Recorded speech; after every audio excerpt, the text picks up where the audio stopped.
ദളപതി വിജയ് നായകനായ അവസാന പടം, ഓണറബിൾ CM വിജയ് നായകനായ ആദ്യ പടം ജനനായകനിലെ ഒരു പേരേ വരലാറ് സോങ് അവർ റിലീസ് ചെയ്തിട്ടുണ്ട്. കാണാൻ പാ, ഇത് പൊട്ടിക്കും.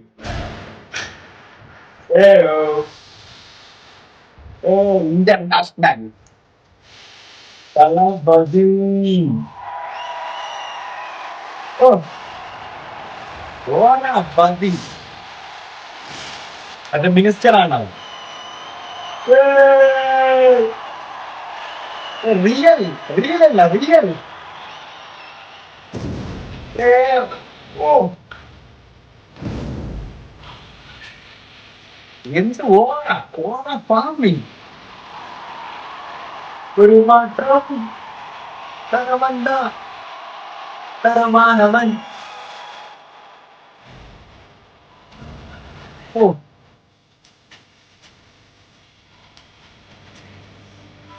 നീ തൂണാനില്ല. എന്തുവാണ് ശരി വെച്ചിരിക്കുന്നത്?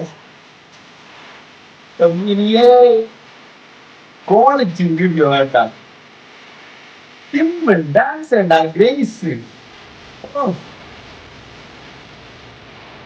ഇല്ല അല്ല.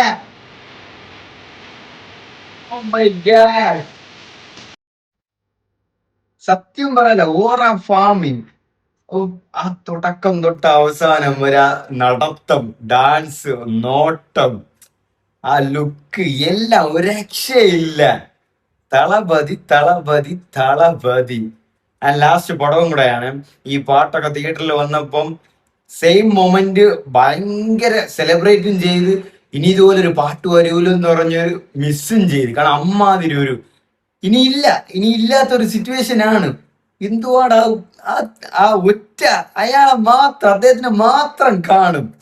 ഓറ. ഓ, ഗ്രേസ് ഉണ്ട് ഡാൻസ് 52 വയസ്സില്. ഓ ഓ ഓ, പർപ്പിൾ പേപ്പർ.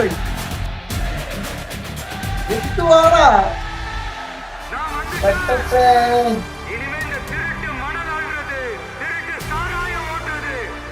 എല്ലാം DMK എതിരെ ഉള്ളതാണ്.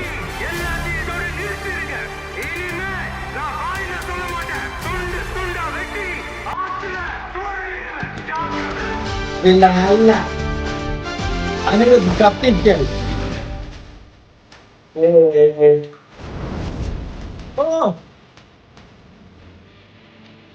ഏടാ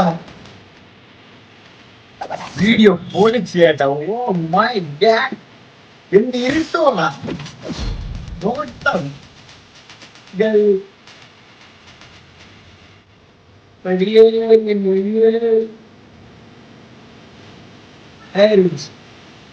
എൻജോയ് ചെയ്യ തന്നെ കേട്ടോ, മാസ്. ഓ, ഇതുകൊണ്ട പാട്ട് വിജയിക്ക് ചേരും. ഓ, കുഴിയുന്നുയിരേ.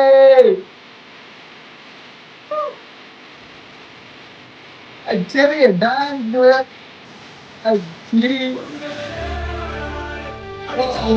സൂപ്പർമാൻ സാധനം. Oh my god, frame frame. ഷേടേ, കിട്ടിലം പാട്ടാണ് കേട്ടാ ഇത്. ഒരു പേരെ വരലാറ്. വിവേകാണ് ലിറിക്സ് ചെയ്തിട്ടുള്ളത്, അനിരുദ്ധിന്റെ മ്യൂസിക്. രണ്ടും ചേർന്ന് ദളപതിയുടെ ആ ഒരു ഓറ, ആ ഒരു സ്ക്രീൻ പ്രസൻസും കൂടെ ആകുമ്പോ അന്യായ പാട്ടാണിത്. ഒരു പേരെ വരലാറ്. ആ ടൈറ്റിലിൽ തന്നെ ഉണ്ട് മൊത്ത കഥയും. ഇതിലെ ലിറിക്സ് ആവട്ടെ, പ്രത്യേകിച്ച് വിജയ് ഫാൻസിന് ഇതിലെ ലിറിക്സ് ഒക്കെ അപ്പാടെ കറക്റ്റ് ആയിട്ട് സ്യൂട്ട് ആവുന്ന ലിറിക്സുകളാണ്. ഭയങ്കര സ്നേഹവും വരും, ഭയങ്കര സന്തോഷവും ആ ലിറിക്സ് കേൾക്കുമ്പോൾ തോന്നും. കാരണം പുള്ളിക്ക് വേണ്ടി എഴുതിയ ലിറിക്സ് ആണ്. വിവേക്, ഞാൻ പറഞ്ഞില്ല, ഇപ്പം തമിഴ് സിനിമയിൽ നല്ല കിടിലൻ പാട്ടിലൊക്കെ ലിറിക്സ് ചെയ്യുന്ന വിവേക് തന്നെയാണ്. ഞാനൊരു ലാസ്റ്റ് യൂഷ്വൽ ആയിട്ട് കത്തിച്ചിട്ടുണ്ട്. ഈ പാട്ടിലും ആ പാട്ടിന് ക്വാളിറ്റിയാണ്, ഒരു നല്ല കിട്ടിലനായിട്ട് മേക്ക് ചെയ്തിട്ടുണ്ട് പാട്ട്. നല്ല കിട്ടിലൻ ക്വാളിറ്റിയിൽ വന്നിട്ടുണ്ട് പാട്ട്. അതിന്റെ ആ ഫ്രെയിംസ് ആവട്ടെ, വിഷ്വൽസ് ആവട്ടെ, നല്ല കിട്ടിലനായിട്ട് യശുവിനോദ് ചെയ്തു വെച്ചിട്ടുണ്ട്. അത് തളപതി ഒറ്റയ്ക്ക് വരുമ്പോ, ഒറ്റയ്ക്ക് നിൽക്കുമ്പോ ബാക്കി എല്ലാവരും പിറകിൽ നിൽക്കുന്നത്, ക്ലൈമാക്സിലെ സ്പൈഡർമാനെ പോലെ ആ ഒരു സെറ്റപ്പ് എല്ലാവരും തളപതി വിജയാണ് ഇല്ല എന്ന് പറഞ്ഞ ആ നെഞ്ചിൽ കൈവയ്ക്കുന്നത്, ആ ഒരു സീന്. പിന്നെ ആ ഗ്രേസ്ഫുൾ ഡാൻസ്, 52 വയസ്സായിട്ടും പുള്ളി ചുമ്മാ കല്ല് പോലെ അങ്ങ് ഡാൻസ് ചെയ്ത് വിടുകയാണ്. ഞാൻ ആ കണ്ണാടി വെച്ചു, ആ മ്യൂസിക്കിന് വെച്ചു, ആ നടത്തം, ആ നോട്ടം, ആ ചിരി, ആ സ്വാഗ്, ആ ഓറ, ആ സ്ക്രീൻ പ്രസൻസ്, അതിന്റെ ഇടയിൽ ആ സംസാരം, ഈ പൊളിറ്റിക്കലിന്റെ ആ സംസാരം തന്നെയാണ് വരുന്നത്. ഇനി മണ്ണ് കടത്താന് എന്തെങ്കിലും പോകുന്നത് എല്ലാം DMK വെച്ചു കൊടുക്കുന്ന ആപ്പാണ്. ഇല്ല ഈ സിനിമ റിലീസ് ചെയ്യുന്ന ശേഷമാണ് എന്തുകൊണ്ടാണ് DMK ഇത്രമാത്രം പ്രഷർ ആയിട്ട് ഈ സിനിമ റിലീസ് ചെയ്യണ്ട എന്ന് വെച്ചാൽ. കാരണം പടം കണ്ടവർക്കെല്ലാം മനസ്സിലാകും DMK പറയുന്ന കാര്യങ്ങൾ ഒരുപാട് ഇതിലുണ്ട്. 60-70 വർഷം നമ്മൾ കച്ചി ചെയ്തിട്ടും ഇതൊന്നും നടന്നില്ല, അങ്ങനെ സംസാരിക്കുന്ന ടോക്കുകളുണ്ട്, ഡയലോഗ്സുകളുണ്ട്. ആൻഡ് ഇപ്പോ മന്ത്രിമാരായിട്ട് ഇരിക്കുന്നവരൊക്കെ മുമ്പ് മണൽ മാഫിയയും കള്ളന്മാരും അങ്ങനെയൊക്കെ ആയിരുന്ന സംസാരങ്ങളുള്ള ഡയലോഗ്സുകളുണ്ട്. അങ്ങനത്തെ ക്യാരക്ടേഴ്സ് വരെ ഉണ്ടായിരുന്നു പടത്തിൽ. അതുകൊണ്ട് തന്നെയാണ് DMK സൈഡിൽ നിന്നും അല്ലെങ്കിൽ വേറെ പൊളിറ്റിക്കൽ സൈഡിൽ നിന്ന് ഈ പടം റിലീസ് ചെയ്യാൻ പാടില്ല, റിലീസ് ചെയ്യേണ്ട എന്ന് പറഞ്ഞ് അങ്ങനെ കട്ടായം പിടിച്ച് പ്രശ്നങ്ങളൊക്കെ ഉണ്ടാക്കിയത്. അത് പടം ഇറങ്ങിയപ്പം എല്ലാവർക്കും മനസ്സിലായി. ഈവൻ ഇത് ലീക്കായ പടമായിട്ട് 300 കോടിയിൽ കളക്ഷൻ വന്ന ഒരു പടമാണ് ഈ ലീക്ക് പടം. HD പ്രിന്റ് ലീക്കായ പടം, റീമേക്ക് പടം, 6 മാസം മുന്നേ ഇറങ്ങിയ പടം, തിയേറ്ററിൽ ഇനി ആള് വരുമോ ഇല്ലയോ എന്ന് പോലും മനസ്സിലാവാത്ത എല്ലാവരും സംശയം കൊണ്ടുവരുന്നു. പടം വന്ന് തിയേറ്ററിൽ ഇറങ്ങിയാണ്, എല്ലാവരും പോയി എൻജോയ് ചെയ്യാണ്. What ever reviews, what ever negative disaster എല്ലാം എന്നിട്ടും അതാണ് ബ്രാൻഡം. അതുപോലെ ഒരു സ്റ്റാർഡം, അതുപോലെ ഒരു സൂപ്പർ സ്റ്റാർ ഇനി തമിഴ് സിനിമയിലല്ല, ഇന്ത്യൻ സിനിമയിൽ കാണില്ല.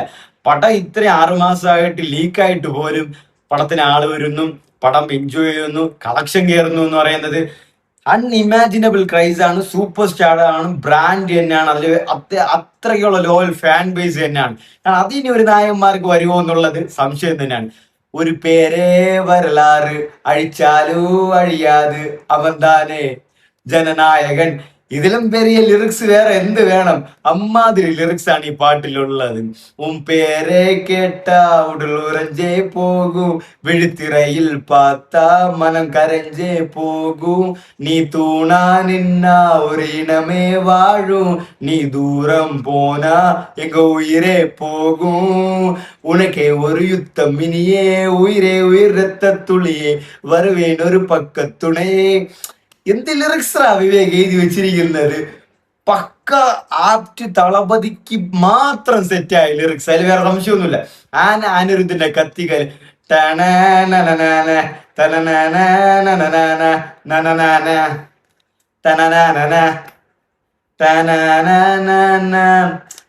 ഇതില് ഈ പാട്ട് വരുന്ന ആ പോർഷൻ, ഈ പാട്ട്, അതിൽ തളപതിയുടെ ആ ഡാൻസ്, ചുമ്മാ വെറുതെ നിന്ന് ഡാൻസ് ചെയ്ത് ഇവിടെയാണ്.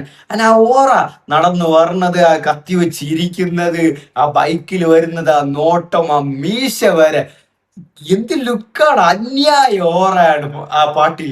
ആ സ്ക്രീൻ പ്രസൻസ്, ഇതിൽ വേറെ ഈ സിനിമ കണ്ടോണ്ടിരിക്കുമ്പം ആ കാട്ടിലെ ഒരു ഇത് വരും, രാവണ മോണ്ടാന്ന് വെച്ച് വീണ്ടും പൊന്നളിയ, ലിറ്ററലി ഗൂസ് ബംസ് താനം. ഒരു പേരേ വരലാറ്, ആ ഒരു പേര് ഇത്രയും യോജിച്ച ഒരു നായകൻ വേറെ ഒന്നും കാണിച്ചില്ല, കാണൂല, ഇനി കാണാനും സാധ്യമൊന്നുമില്ല. അനിരുദ്ധും കത്തിച്ചിട്ടുണ്ട്. ഒരു പേരേ വരലാറ്, തളപതിയുടെ ഓറ ഫാമിങ് എന്നല്ലാതെ വേറെ ഒന്നും പറയാനില്ല.